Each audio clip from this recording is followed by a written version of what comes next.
नमस्कार, जन उत्तराखंड बुलेटिन में आपका स्वागत है। आपके साथ मैं जुड़ी हूं लीजा। खबरों पर बात करेंगे, लेकिन उससे पहले एक नजर हेडलाइंस पर। सीएम धामी आज युवा कल्याण विभाग की लेंगे बैठक। खेलों के विकास समेत कई मुद्दों पर करेंगे चर्चा। शाम को जिला कार्यकर्ता सम्मेलन में होंगे शामिल।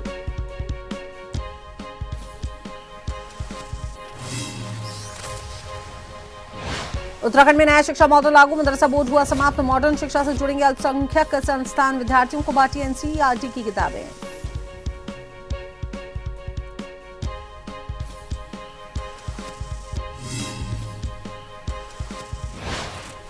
कांग्रेस नेता दीपक भट्ट ने की प्रेस वार्ता। प्रवासियों से की एसआईआर अभियान में भाग लेने की अपील। कहा मतदाता सूची को बनाए सटीक और प्रभावी।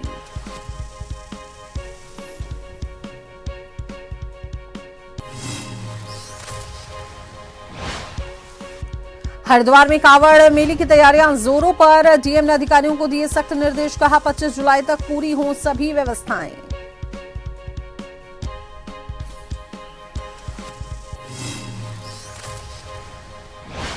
प्रदेश में लगातार बारिश से जनजीवन प्रभावित। कई नदियां उफान पर। बागेश्वर चंपावत में स्कूलों की छुट्टी। पहाड़ों में भारी बरसात की चेतावनी।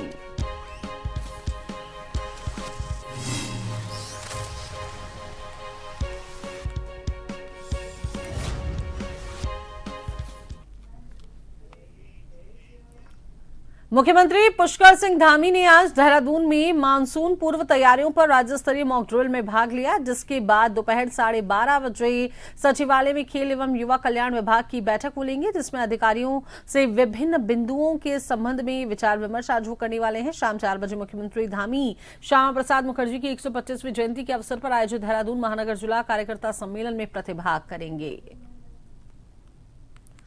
आज देहरादून में राज्य स्तर पर मॉक ड्रिल का आयोजन किया गया। आपको बता दें कि मॉनसून से पूर्व क्या कुछ तैयारियां हैं, उसको लेकर राज्य स्तरीय मॉक ड्रिल आज आयोजित देहरादून में की जा रही है। क्या कुछ खामियां इसमें हैं, क्या कुछ तैयारियां हैं, किस पर काम करने की जरूरत है, तमाम चीजों को आज ध्यान रखा जाने वाला है। क्योंकि आप देखिए कि अक्सर देहरादून उत्तराखंड की यदि पूरे की मैं बात करूं तो उत्तराखंड अक्सर जो है आपदा प्रभावित क्षेत्रों में गिना जाता है, क्योंकि मानसून का, बारिश का सबसे ज्यादा असर यदि कहीं देखा जाता है तो उत्तराखंड में देखा जाता है। और एक कहीं ना कहीं यदि पिछले रिकॉर्ड की यदि मैं बात करूं तो भारी तबाही कई बार मानसून के आगमन पर उत्तराखंड में देखी गई है, और ये भारी तबाही के चक्कर में जनजीवन काफी हद तक प्रभावित हुआ है। और किसी प्रकार की कोई जनहानि ना हो, लोगों को इस आपदा से कैसे बचाया जा सके, उसके प्रबंधन की तैयारियां लगातार जारी हैं।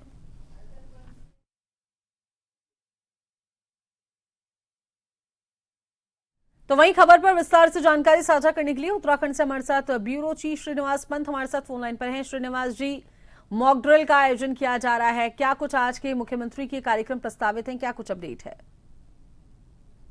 बताना चाहूंगा, उत्तराखंड में लगातार जिस तरीके से मौसम विभाग ने पूर्वानुमान जारी किया था, उसी कड़ी में बारिश हो रही है। मैदान से लेकर पहाड़ तक लगातार झमाझम बारिश हो रही है।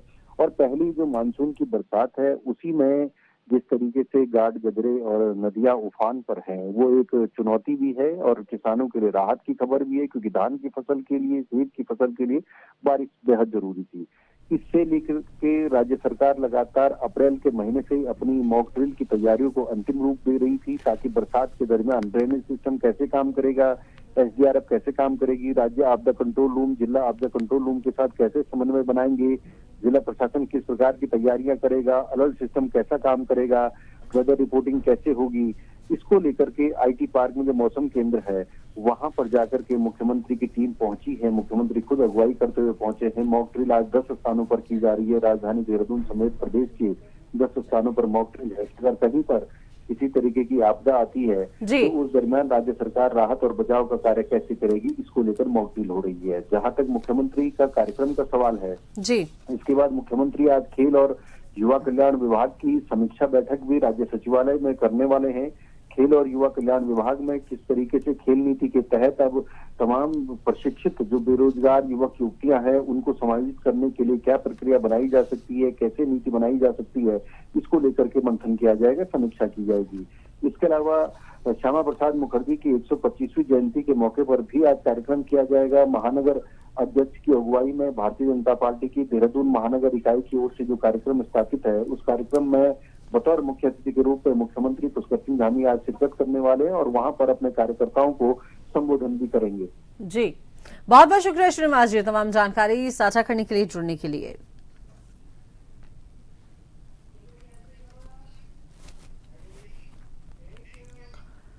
उत्तराखंड की राजधानी देहरादून में राज्य के मुख्यमंत्री पुष्कर सिंह धामी ने मुख्यमंत्री आवास में आयोजित कार्यक्रम में उत्तराखंड राज्य अल्पसंख्यक शिक्षा प्राधिकरण का शुभारंभ किया है और इस अवसर पर मुख्यमंत्री ने विभिन्न अल्पसंख्यक शिक्षण संस्थानों को मान्यता प्रमाण पत्र भी वितरित किए। मुख्यमंत्री ने इस अवसर पर अल्पसंख्यक विद्यालयों के विद्यार्थियों को एनसीईआरटी की पुस्तकें भेंट की और कहा कि गुणवत्तापूर्ण और आधुनिक शिक्षा की दिशा में ये पहल विद्यार्थियों के भविष्य को मजबूत आधार प्रदान करेंगी।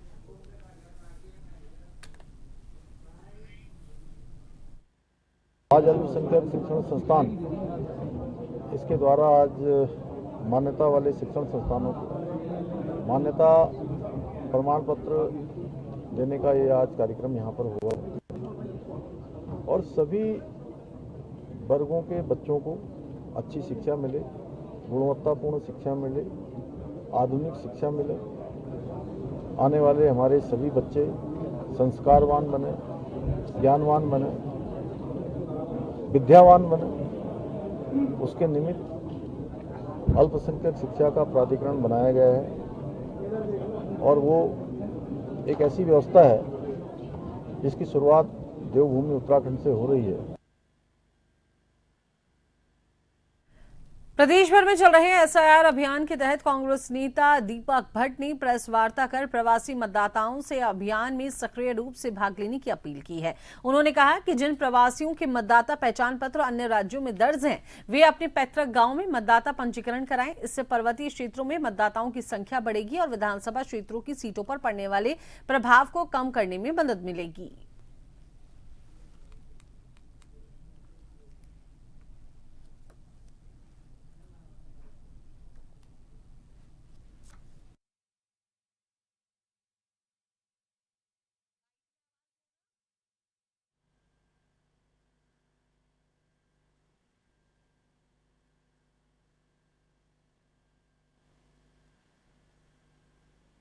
पर्वतीय क्षेत्रों की जो है निकट भविष्य में जो सीटें कम होने की भी संभावना जताई जा रही है, वो जो खतरे की तलवार हमारे ऊपर लटक रही है, उससे भी हम निजात पा सकें और सब लोगों को एसआईआर जो प्रक्रिया है इसका पालन करना चाहिए। यूकेडी के केंद्रीय अध्यक्ष आशीष नेगी के सिख धर्म से जुड़े कथित बयान को लेकर विरोध सामने आया है। श्री गुरु नानक देव जी धर्म प्रचार समिति ने मामले में कार्रवाई की मांग को लेकर एसएसपी को ज्ञापन सौंपा है। समिति का आरोप है कि यूकेडी के युवा प्रकोष्ठ के केंद्रीय अध्यक्ष आशीष नेगी ने सोशल मीडिया और सार्वजनिक मंचों पर सिख समुदाय के खिलाफ कथित रूप से आपत्तिजनक और धार्मिक भावनाओं को ठेस पहुंचाने वाले बयान दिए।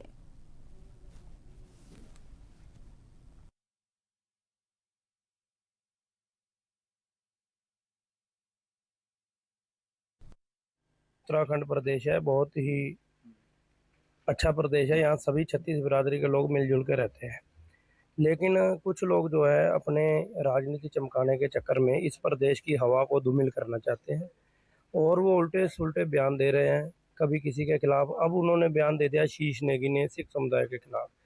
हमने यही कहा साहब से कि ऐसे लोग जो हैं उत्तराखंड को जो है हंसता बढ़ता फूलता नहीं देखना चाहते, इन्हें सिर्फ अपनी राजनीति से मतलब है। तो इसलिए हमने उनके जो है एक ज्ञापन एसएसपी साहब को दिया है कि जो भी उचित कार्रवाई है ऐसे लोगों पर की जाए। हरिद्वार दौरे पर पहुंचे प्रभारी सचिव वीके संत ने विकास भवन और एआरटीओ कार्यालय का निरीक्षण कर विभागीय व्यवस्थाओं की समीक्षा की। विकास भवन में उन्होंने अधिकारियों को आमजन की शिकायतों का प्राथमिकता के आधार पर त्वरित निस्तारण, गर्भवती एवं धात्री महिलाओं के 100% पंजीकरण और सभी पात्र लोगों को पेंशन योजनाओं का लाभ सुनिश्चित करने के निर्देश दिए।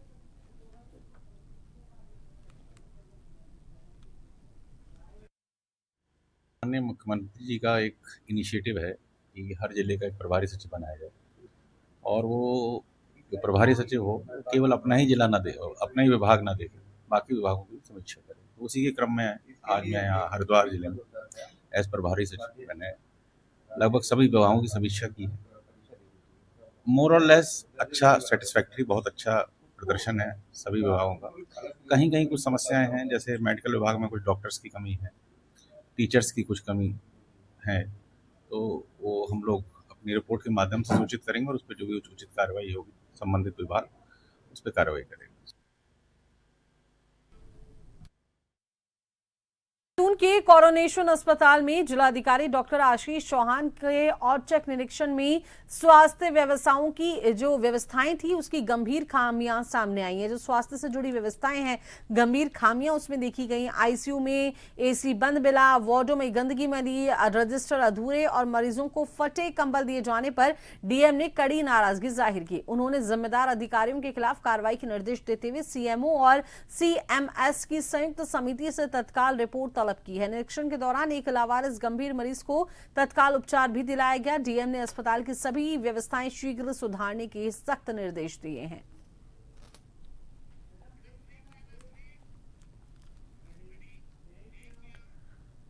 तो चलिए इसी बीच वक्त चला है एक छोटे से ब्रेक का।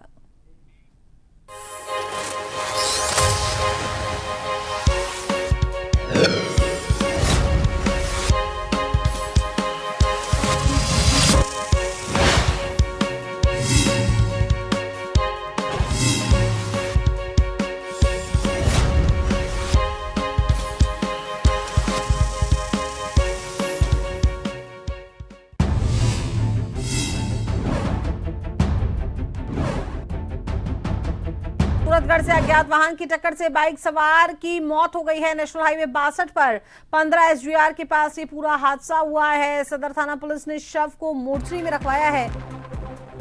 परिजनों के आने के बाद पोस्टमार्टम की जो कार्रवाई है वो पूरी की जाएगी। अज्ञात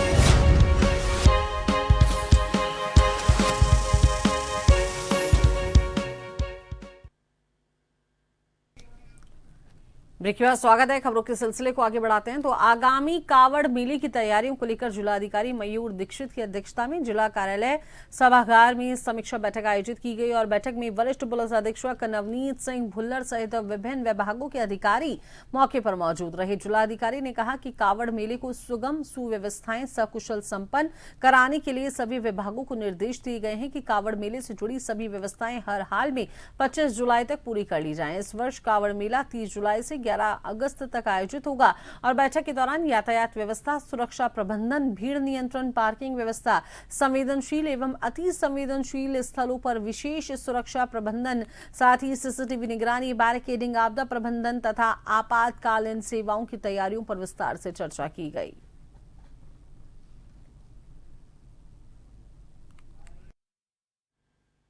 कांवड़ यात्रा 2026 सकुशल संपन्न हो, इसके लिए सभी डिपार्टमेंट के साथ लगातार मीटिंग्स, कोऑर्डिनेशन मीटिंग्स चल रही हैं।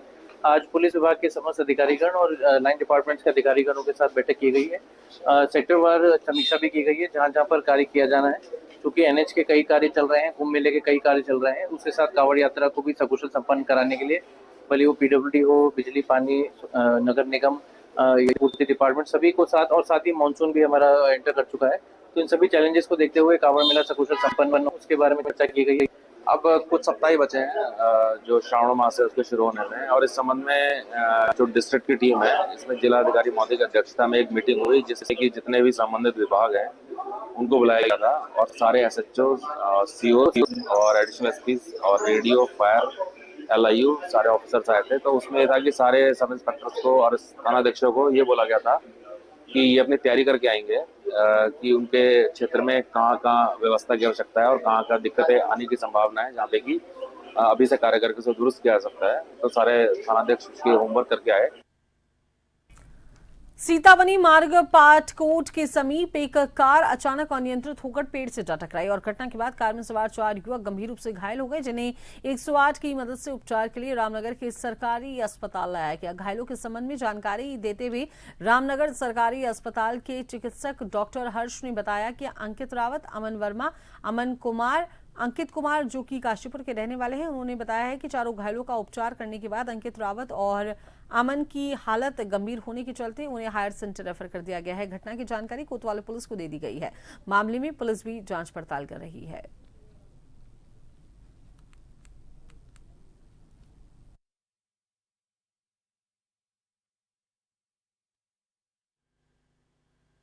अ, 108 से हमारे यहाँ 4 मरीज आए थे। अमन रावत आया था, अंकित आया था, अंकित यादव आया था और अमन वर्मा आया था। अमन वर्मा और अंकित यादव को तो ज़्यादा चोटें नहीं लगी है, नॉर्मल चोटें लगी हैं, लेकिन अमन रावत और अंकित जो है उनको थोड़ी चोटें गंभीर थी, जिसका प्राथमिक उपचार कर दिया गया था और उनको ऑर्थोपेडिक सर्जन और न्यूरो सर्जन के लिए काशीपुर रेफर कर दिया गया था। डोईवाला की मारखम ग्रांट ग्राम पंचायत के बुलावाला क्षेत्र में राजाजी टाइगर रिजर्व से सटी लगभग 4 करोड़ रुपए की लागत से बन रही हाथी सुरक्षा दीवार पर अब सवाल उठ रहे हैं। ग्रामीणों का यह आरोप है कि 2800 मीटर लंबी दीवार के निर्माण में कई स्थानों पर गैप छोड़ दिए गए हैं और कई हिस्सों में दीवार की ऊंचाई भी पर्याप्त नहीं है। इससे हाथी और अन्य जंगली जानवर आसानी से गांवों और खेतों में पहुंच रहे हैं, जिससे फसलों को नुकसान और लोगों की सुरक्षा पर खतरा बना हुआ है। ग्राम प्रधान परमिंदर सिंह माऊ ने निर्माण कार्य की खामियां दूर कर दीवार को जल्द पूर्ण कराने की मांग की है।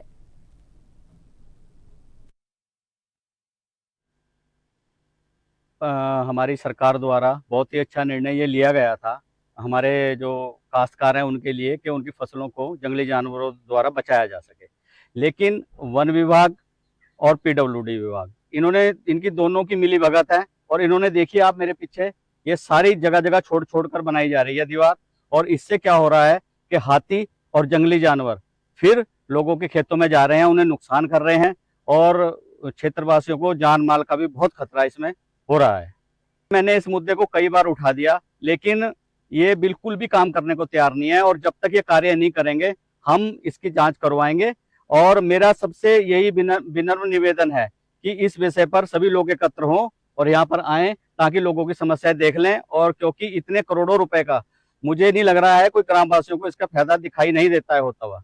अधिकारियों को मैंने सूचना दे दी है, अधिकारी कह रहे जी हमारा तो जो एस्टिमेट था उसके आधार पे बना हुआ है, लेकिन अब आप मेरे पीछे देखिए ये दीवार इन्होंने बीच में छोड़ दी है और उधर से भी और यहाँ से जानवर लगातार खेतों में घुस रहे हैं और नुकसान कर रहे हैं।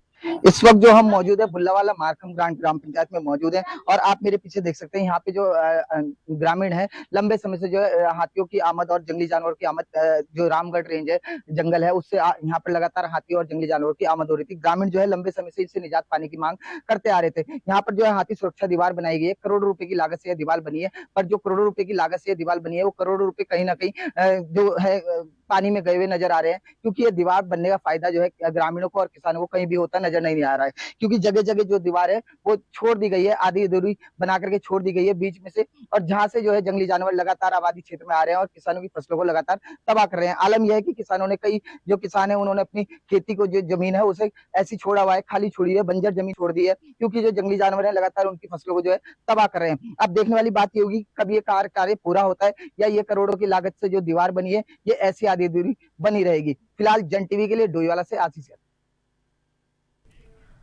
अल्मोड़ा में पेयजल संकट को लेकर जिला प्रशासन अलर्ट मोड पर है। जिले में पानी की उपलब्धता और आपूर्ति व्यवस्था का जायजा लेने के लिए जिलाधिकारी ने संबंधित अधिकारियों के साथ बैराज का निरीक्षण किया और आवश्यक दिशा निर्देश दिए। गर्मी और कम जल उपलब्धता के चलते अल्मोड़ा के कई क्षेत्रों में पेयजल संकट की शिकायतें सामने आ रही हैं और इसी के मद्देनजर जिलाधिकारी ने बैराज का निरीक्षण कर जल स्तर और पेयजल आपूर्ति की स्थिति का जायजा लिया है। इस दौरान जल संस्थान के अधिकारियों ने वर्तमान स्थिति से अवगत कराया और जल आपूर्ति को सुचारू बनाए रखने के लिए किए जा रहे प्रयासों की जानकारी दी।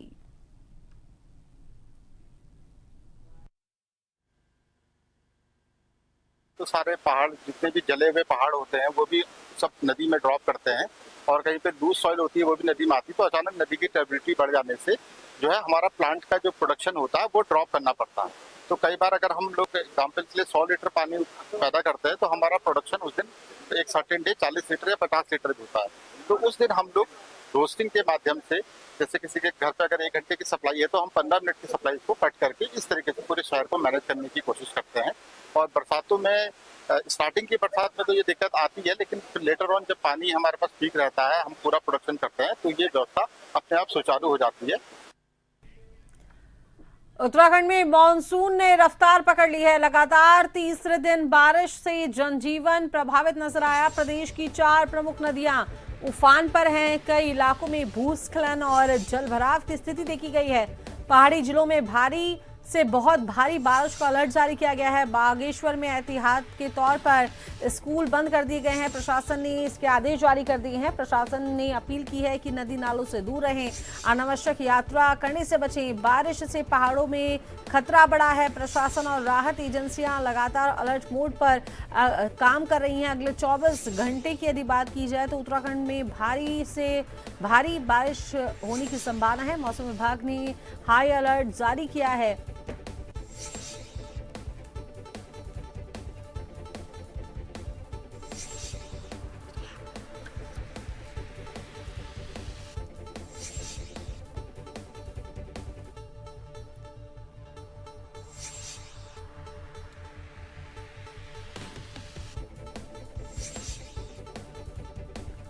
पहाड़ी जिलों में भारी से बहुत भारी बारिश का अलर्ट मौसम विभाग ने जारी किया है। बागेश्वर में एहतियात के तौर पर स्कूल बंद कर दिए गए हैं।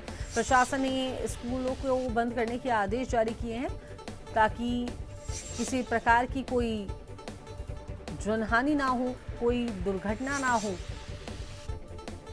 24 घंटे उत्तराखंड पर भारी मौसम विभाग ने हाई अलर्ट जारी किया है।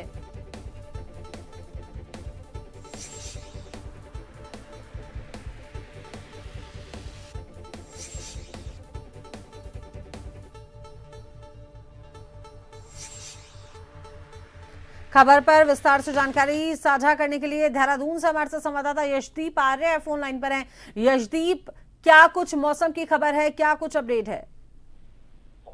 जी लीजा, लगातार उत्तराखंड का मौसम जो है उसने अपना मिजाज बदल दिया है। मानसून की एंट्री की तरह ये लग रहा है और लगातार लोगों में जो है खासा खुशियां भी नजर आ रही है, क्योंकि मानसून आने के बाद ये जिस तरीके से मौसम है, इससे तापमान जो नीचे गिरा है उससे लोगों में जो है वो खासा खुशी है, क्योंकि तापमान गिरने की वजह से जो उमस भरी गर्मी थी उससे कई हद तक लोगों को जो है वो राहत मिलती हुई नजर आ रही है। वहीं दूसरी तरफ मानसून से आने से कई अन्य तरीके की जो समस्याएं हैं वो भी सामने आ रही है, क्योंकि जिस तरीके से देखने में मिला कि देहरादून उत्तराखंड में लगातार 2 दिन से लगातार बारिश हो रही है और उससे सड़क के जो स्मार्ट सिटी है और जो रोडों के गड्ढे हैं उनके भी पोल खोलते हुए नजर आ रही है बारिश, क्योंकि कई ऐसी जगहें हैं जहां पर निकासी का कोई भी इंतजाम नहीं किया गया है, कई ड्रेनेज का कहीं पे भी इंतजाम नहीं किया है। इसकी वजह से लगातार जो है वो आमजन है वो रोड में पानी भरने की वजह से परेशान भी नजर आ रहा है। लेकिन वहीं दूसरी तरफ प्रशासन जो है वो अपने तरीके से लगातार जो तैयारियां हैं उसमें भी लगा हुआ है। वहीं लगातार जो मौसम है वो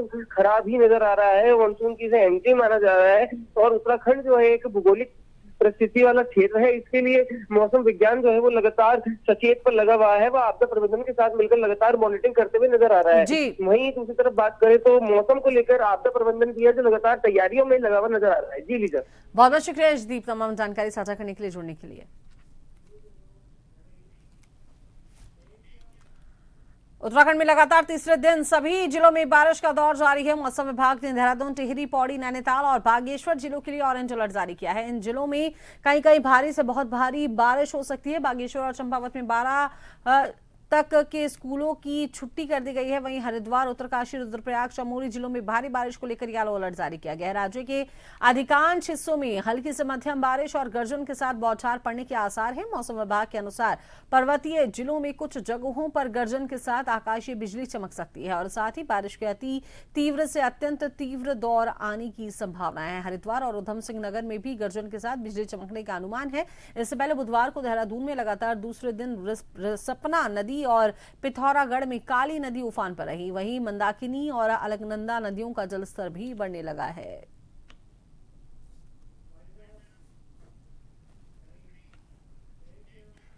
तो फिलहाल अभी के इस बुलेटिन में इतना ही। बने रहिए जन टीवी के साथ। नमस्कार।